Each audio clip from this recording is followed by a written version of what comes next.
السلام علیکم ورحمۃ اللہ وبرکاتہ۔ ماہ مبارک۔ بسم اللہ الرحمن الرحیم۔ رمضان المبارک کا مقدس مہینہ ہزاروں برکتوں اور سعادتوں کو اپنے دامن میں لیے ہوئے ہے۔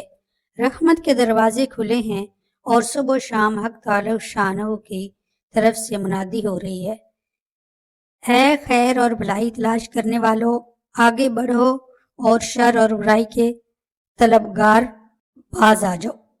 رحمت و مغفرت کے اعلان ہو رہے ہیں اور سعید روحیں اللہ تعالیٰ کی رحمت کے خزانوں سے اپنی ہمت و ظرف کے مطابق جولیاں بھر لیتی ہیں۔ رمضان مبارک ایمان کا موسم بہار ہے۔ بہت ہی خوش قسمت ہیں وہ لوگ جو اس کی قدر پہچانے، اور بہت ہی محروم ہیں وہ لوگ جو اس دریا رحمت سے بھی محروم رہیں اور اپنی نجات و مغفرت کا سامان نہ کر سکے۔ اس مقدس مہینے کا سب سے پہلا حق یہ ہے کہ ہم اس کا ادب و احترام بجا لائیں اور اپنی معصیت و نافرمانی کے مظاہروں سے اس کو ملوث نہ کریں۔ سر عام کھانا پینا، سینما اور تھیٹر کے کھیل تماشے اور راگ رنگ وغیرہ کے مشاغل احترام میں رمضان کے منافی ہیں، جن سے پوری قوم کو اجتناب کرنا چاہیے۔ رمضان کی برکتوں سے مستفید ہونے کے لیے سب سے اہم شرط یہ ہے کہ گزشتہ زندگی کی ساری کوتاہیوں، تقصیروں، لغزشوں اور گناہوں سے توبہ کر لی جائے اور ظاہر و باطن کو خوب پاک کر کے رمضان مبارک کا استقبال کیا جائے۔ حدیث پاک میں ارشاد ہے کہ اس کا پہلا عشرہ رحمت کا ہے اور دوسرا عشرہ مغفرت ہے اور تیسرا عشرہ دوزخ سے آزادی کا ہے۔ ظاہر ہے کہ یہ رحمت و مغفرت اور دوزخ سے آزادی انہی خوش بختوں کو نصیب ہو سکتی ہے جو اس کی طلب رکھتے ہیں اور حق تعالیٰ سے اس کے خواستگار ہوں۔ عارفین کا کہنا ہے کہ استقبال رمضان کے لیے دل کو کینہ سے، حسد، بغض، تکبر سے اور دیگر تمام امراض قبیحہ سے پاک کر لینا چاہیے۔ رمضان مبارک کا روزہ ہر عاقل و بالغ مسلمان پر جو روزہ رکھنے کی قدر رکھتا ہے فرض کیا گیا ہے۔ اس لیے روزہ رمضان کا نہایت ذوق و شوق کے ساتھ اہتمام کیا جائے اور اس فریضہ خداوندی کو اس کے ظاہر و باطن آداب کے ساتھ بجا لایا جائے۔ حدیث میں ارشاد ہے کہ جس شخص کا رمضان شریف کا روزہ فوت ہو گیا، اگر وہ ساری عمر بھی روزہ رکھتا رہے تب بھی اس کی تلافی نہیں ہو سکتی۔ اس لیے کسی مسلمان کو بغیر عذر صحیح کے روزہ کسی حال میں نہیں چھوڑنا چاہیے۔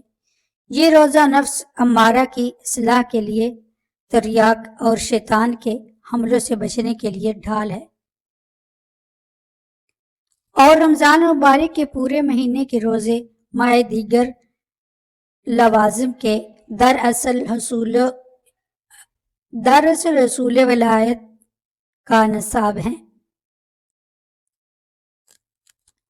جو شخص اس حساب پر پوری طرح حاوی ہو جائے وہ لعلکم تتقون کے مطابق ولایت تقوی کا کورس مکمل کر لیتا ہے۔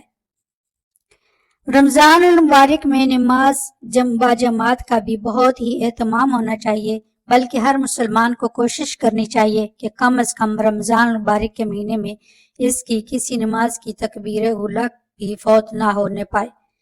فرض نمازوں کے علاوہ تراویح کی نماز خاص رمضان المبارک کا تحفہ ہے، اس کے بھی پورے شوق و ذوق اور خشوع و خضوع کے ساتھ پابندی کی جائے۔ قرآن کریم کو رمضان مبارک سے خاص مناسبت ہے کیونکہ قرآن کریم اور دیگر آسمانی کتابیں اور کلام الہی بھی رمضان المبارک میں ہی نازل ہوئی۔ رمضان المبارک گویا قرآن کریم کی سالگرہ ہے، اس لیے اس ماہ مبارک میں قرآن کریم کی تلاوت کا جتنا بھی اہتمام کیا جائے کم ہے۔ حدیث میں اس ماہ مبارک میں 3 باتوں کا اہتمام کرنے کے بطور خاص تاکید کی گئی ہے۔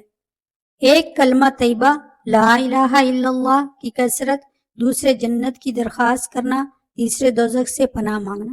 اس لیے ماہ مبارک میں ذکر و تسبیح، درود شریف کی کثرت ہونی چاہیے، خصوصاً کلمہ طیبہ کا ورد بہت زیادہ کیا جائے اور حق تعالی شانہ کی بارگاہ الہی میں جنت کی درخواست کرنے اور دوزخ سے نجات مانگنے کا بہت ہی اہتمام کیا جائے۔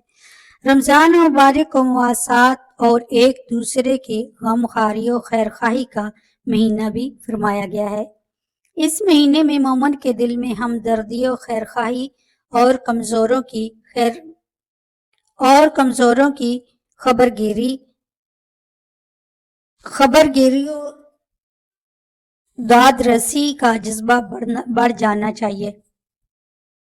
کوئی غریب و نادار آپ کے پڑوس میں آپ کی خیر خواہی سے محروم نہیں رہنا چاہیے۔ اس کو حدیث پاک میں صبر اور ضبط نفس کا مہینہ بھی فرمایا گیا ہے۔